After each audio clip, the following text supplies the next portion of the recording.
We had a client that we worked with, and she was really struggling with profitability. She kept raising tuition. She actually did 3 tuition increases within a 15-month cycle, and she still could not catch up.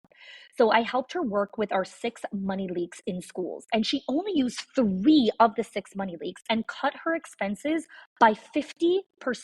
50.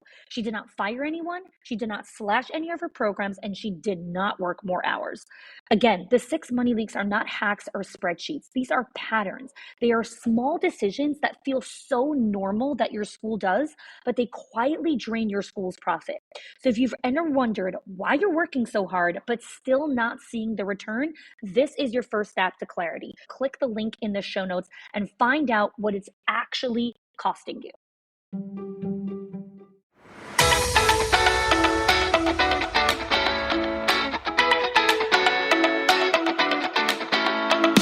Welcome to the Schools of Excellence podcast, a place for insightful conversations about building sustainable schools of excellence. Join me each week as we explore the importance of leading with your values, creating impact, and leaving a lasting legacy. My goal on the show is to provide you with clarity, elevate your mindset, and equip you with practical strategies and inspiration. I'm Chanie, a proud mother of 4, a former New Yorker, now savoring sunny Florida vibes.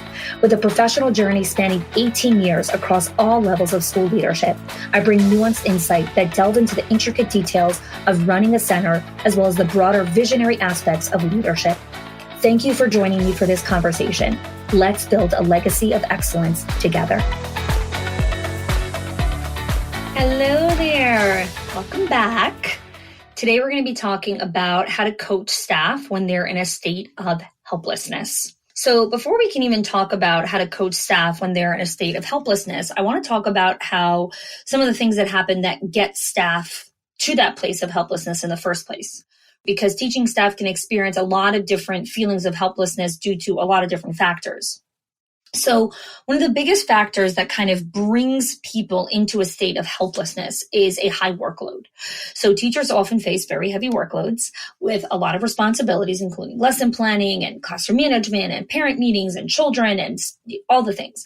And an overwhelming workload can really lead to a feeling of helplessness, especially with teachers that feel unable to keep up with all their work. So helplessness really comes from this place of like, everything is so overwhelming. I can't keep up. I don't know how I'm ever going to be able to catch up. And then they just enter this state of like, well, I just can't do anything. And there's almost this like learned helplessness that comes in where they can't do some basic things where you're like, okay, you should really know how to do this, or you should really be capable enough to do this. And they can't. They really can't. So one of the things that really drives staff into the state of helplessness is a high workload. Another thing that will bring staff into a state of helplessness is student behavior challenges. Dealing with disruptive or challenging student behavior is really draining on teachers. They can feel helpless as they struggle to try to manage the classroom behavior effectively, especially when they are trying all these different strategies and it really fails to improve the situation. And so again, feeling of helplessness begins to take form in their mind. Another contributor to a feeling of helplessness comes from limited autonomy. Teachers can feel very demoralized when they have limited autonomy in decision-making around their specific classroom. So micromanagement or rigid policies really undermine teachers' confidence and their sense of own individual advocacy and agency in their life. And so this limited autonomy really can drive a state of helplessness inside of your staff. So again, this isn't just like teachers. This could be anyone in your direct reports, directors, regionals, assistant directors, office staff, anyone. Another factor that contributes to a feeling of helplessness is a constant change in policy. So rapid changes in policies or curriculum requirements, or just now you're doing it this way and now you change the policy like this and then something happened and it didn't work and now you're starting all over again. Like all this uncertainty is so overwhelming, like all the changes without adequate support or reasons or resources for why this is happening this way, again, drives a lot of feeling of helplessness. So again, it's not that, oh, I don't want my staff to feel helpless, so I'm never going to change policy. There's nothing inherently wrong with changing policy or making changes or updates to certain things. It's about, is it happening all the time, like consistently? This was the policy and 3 weeks later, this is the policy. Or last year, this was the policy and this year you changed 4 policies. Or like just really thinking about how often and how frequent are policies being changed inside of your center. Another thing that really contributes to feeling of helplessness is lack of recognition. Teachers who feel undervalued or underappreciated for their hard work really experience a lot of delusionment around leadership, which leads to feeling of helplessness because the people in authority and leadership do not recognize them. And so it diminishes a lot of their sense of fulfillment, their motivation, their ambition. And so that can drive feeling of helplessness as well. And the last thing that will contribute to it is personal challenges, right? A lot of teachers are also just experiencing their own health, financial, family challenges. And so these external stressors and these kind of external forces really impact the teacher's ability to perform their own professional duties and cope with just regular job-related challenges that are just part of the job. And so they're, again, are huge contributors to feeling helpless. So the thing about feeling of helplessness is that it's not all lost, right? So just because you have a teacher or a member of your leadership team or someone that's feeling helpless or exhibiting behaviors of helplessness, it doesn't mean that you can't coach them out of it. It doesn't mean that you can't mentor and support them through this journey. So I want to share some strategies that can really support that. So the first thing is about building these trusting relationships. So cultivating these relationships and teaching your staff by actively listening to their concerns, showing empathy, showing genuine care for their well-being. These are just huge in supporting that feeling of helplessness. So we have an owner who is currently working inside of our program. And she opened up a new location and she had hired a new director for that site. And she felt like the director was doing a good job in the beginning, but then slowly started to just kind of fall slack on things that are just not just regular director duties, but things that are really not complicated. And she felt like there was just this feeling of helplessness that the director was displaying around her regular duties. And she was talking to me and she's like, I don't know what to do. How do I, what do I tell her? How do I train her? And I said, take her out for breakfast. I want you to go to one of the breakfast brunch places near you. She's got a ton. She lives right there in the city. Take her out for breakfast, spend time with her, get to know her better, ask her about her life, talk to her about what's going on, build that relationship with her. And she turned it into a regular monthly date where she took her out for breakfast once a month. For the first 6 months that she worked inside of that location. The breakfast dates she had set the intention she's like, this is not about what you're doing in the center, what you're not doing. This is not a performance review. This is not a one-on-one or whatever it is. This is us spending time together and getting to know each other in our own humanity outside of the context of work. And she took her out once a month for breakfast. And she said as she got to know her better and got her to understand who she was as a person, where she was coming from, what was happening inside of her, what was happening in her inner world. First of all, it allowed her to be more empathetic to certain things, but it also allowed her to not be afraid to hold her accountable. So I know sometimes leaders will say things to me like, oh, but I know that they're, going through X, Y, and Z, so I feel bad. Actually knowing what is going on or what's happening for someone can actually make it easier to hold them accountable to certain things because it becomes easier to display empathy with radical accountability. So accountability doesn't mean the absence of kindness or empathy. Accountability is not now I'm a jerk and mean and horrible to my people. No, accountability is done with kind candor and empathy and real just understanding. And it was very interesting because she really thought that as she got closer to her, it would be harder for her to hold her accountable and push her out of this feeling of helplessness. But as she got to know her better and support her and build this trusting relationship, it actually supported her ability to move her out of feeling helpless. Another area to work on when you're coaching a staff member out of a feeling of helplessness is clarity of expectations. So again, like I was saying before, is constant changes in policy and limited autonomy impact a staff's feeling of helplessness. And so clarity of expectations, clearly communicating expectations around their responsibilities, the performance standards of your company, their professional development opportunities, all of these components and how this particular role in the company contributes and aligns with the school's goals and mission and vision.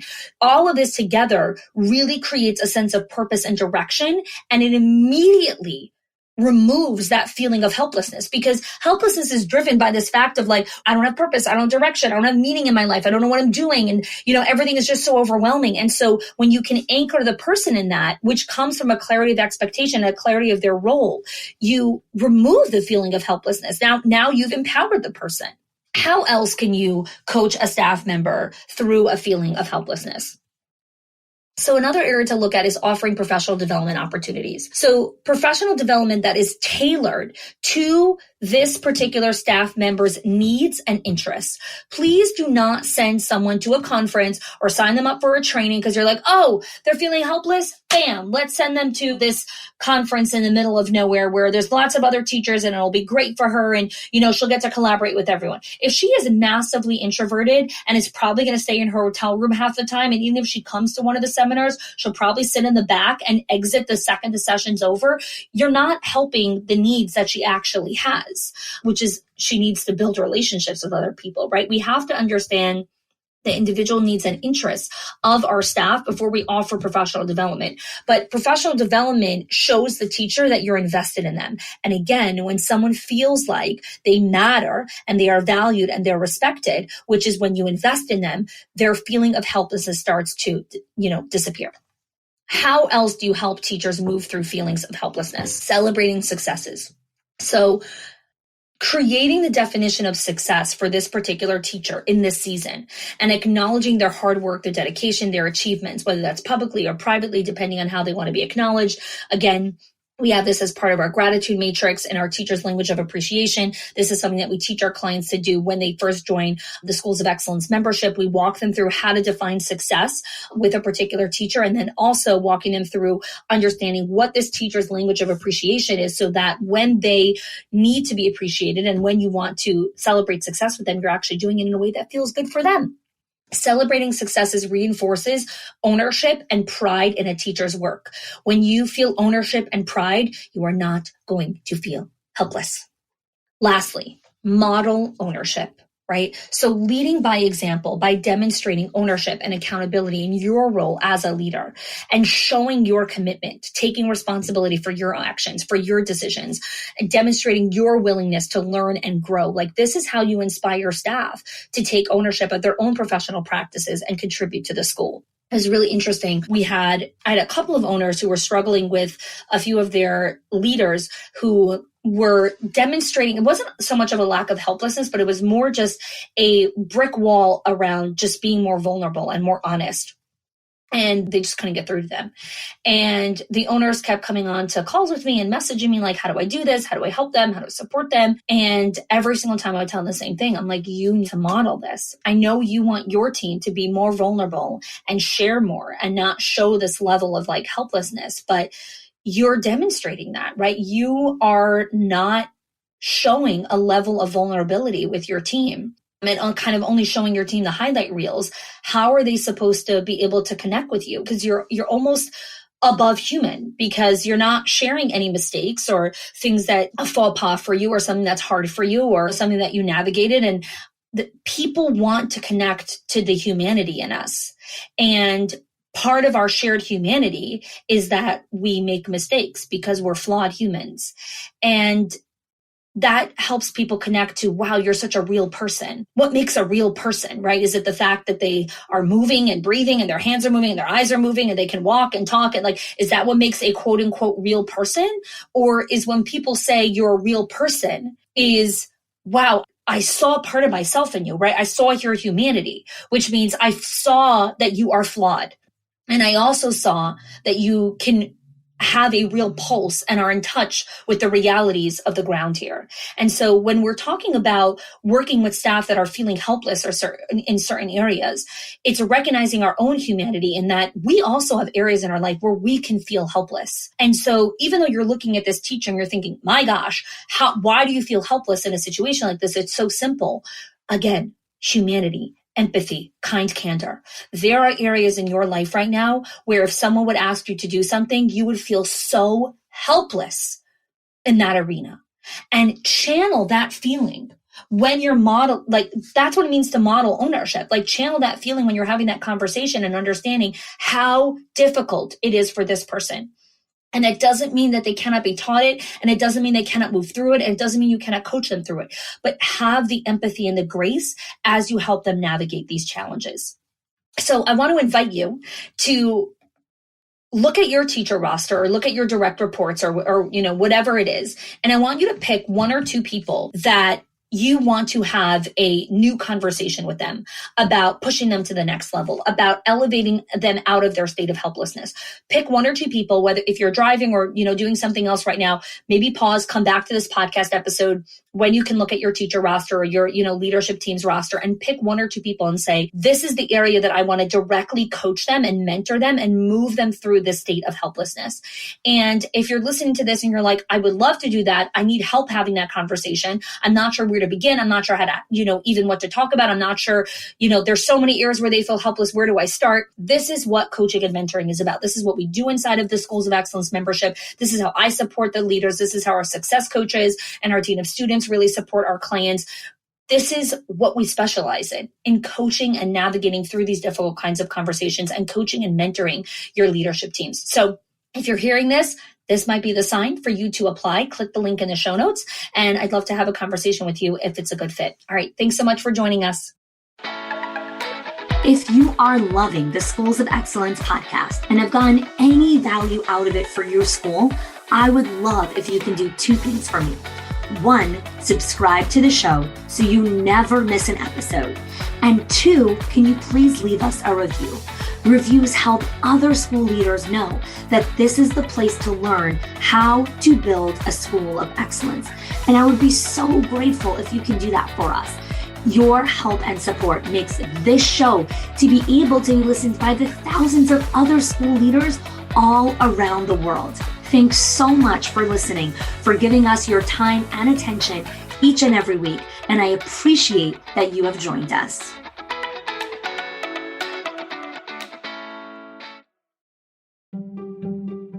If your accountant has ever told you to cut back on professional development or slash your teacher appreciation budget or your staff development budget just so you could stay afloat, or has told you, hey, you probably can't go invest in that program, please listen. The problem is not that you're spending too much money on your people or yourself or your investment or your support system. It's that your school has invisible money leaks that are draining your profit, leaks that no spreadsheet will ever catch or accountant. So I created the 6 money leaks of schools that show you the 6 core areas that schools lose money every single month without realizing it. If you close even one of them, your profits will start to soar without sacrificing your team. Go get it now and stop blaming the things that are actually building your school.